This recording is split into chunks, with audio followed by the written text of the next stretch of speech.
싱가포르 그랑프리를 제외하면 작년 모든 그랑프리를 압도적으로 지배했던 레드불은 2024 시즌을 앞두고 이번 시즌의 새로운 차는 2022 시즌 참가 차량이었던 RB18의 세 번째 진화 버전일 뿐이라는 말을 했습니다.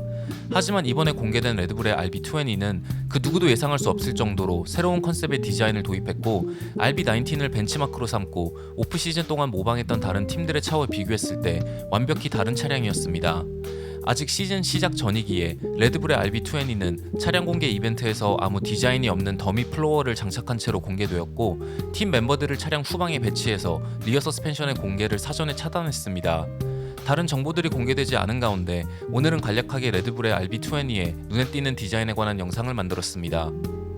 차량 공개 이벤트에서 레드불의 크리스천 호너는 사람들을 깜짝 놀라게 할 만한 혁신적인 디자인 변화들이 곳곳에 숨어 있다.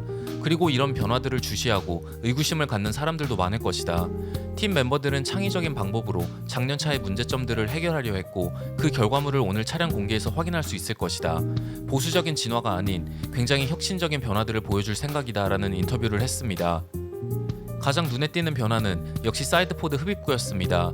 대부분의 팀들이 작년 RB19의 디자인을 모방해 인렛의 밑부분이 윗부분보다 더 앞으로 뻗어있는 언더바이트 디자인을 도입한 가운데 레드불은 오히려 윗부분이 더 앞으로 뻗어있고 세로로 길어진 인렛 디자인을 공개했습니다.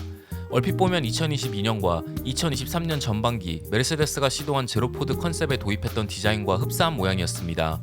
지난 시즌 마지막 레이스였던 아부다비 그랑프리 직전 레드불은 RB20의 렌더링을 맥스 베르스타펜에게 미리 공개했고 베르스타펜은 뭐야 완전 다른 디자인이잖아 라는 반응을 했다고 합니다. 세르히오 페레즈도 어느 정도 메르세데스의 디자인과의 공통점을 인정했습니다. 전체적인 사이드포드의 부피도 줄어들었고 사이드포드 밑의 언더컷은 조금 더 공격적으로 가파르게 변했습니다. 또 다른 눈에 띄는 부분은 헤일로 뒤로 이어진 엔진 커버로 연결되는 부분입니다.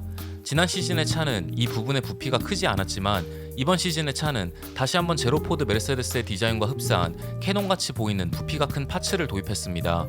엔진 커버의 가장 높이 솟아오른 윗부분과 이 새로운 파츠 사이에는 움푹 패여 들어간 공간이 생긴 것으로 추정됩니다. 차의 전체적인 후방 패키징도 조금 더 타이트해졌습니다. 사이드포드 인렛이 세로 모양으로 바뀌면서 라디에이터의 위치도 지난 시즌보다 더 밑으로 자리 잡은 것으로 예상되지만 사이드포드의 부피만 줄었을 뿐 지난 시즌과 마찬가지로 전체적인 공기의 흐름을 제어하기 위한 중요한 파츠가 될 거라 예상됩니다. 그리고 헤일로에서 엔진 커버로 이어지는 새로운 파츠도 메르세데스의 디자인과는 다르게 점차 후방으로 갈수록 자연스럽게 가파른 경사로 마무리되는 걸 확인할 수 있습니다. 사이드포드의 흡입구가 세로 모양으로 바뀌면서 자연스럽게 냉각을 위한 차가운 공기의 흐름을 유도하는 디자인의 일부분으로 보여집니다. 지난 시즌 압도적인 성적으로 초반부터 치고 나간 레드불은 단 2번의 큰 업그레이드 패키지를 시즌 중 도입했습니다.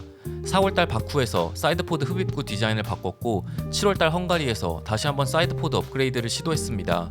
아마 레드불은 다른 팀들보다 훨씬 더 먼저 2024 시즌을 대비할 수 있었기에 이런 극단적인 디자인 변화를 오랜 기간 테스트해볼 수 있었던 게 아닌가라는 전문가들의 분석이 이어졌습니다.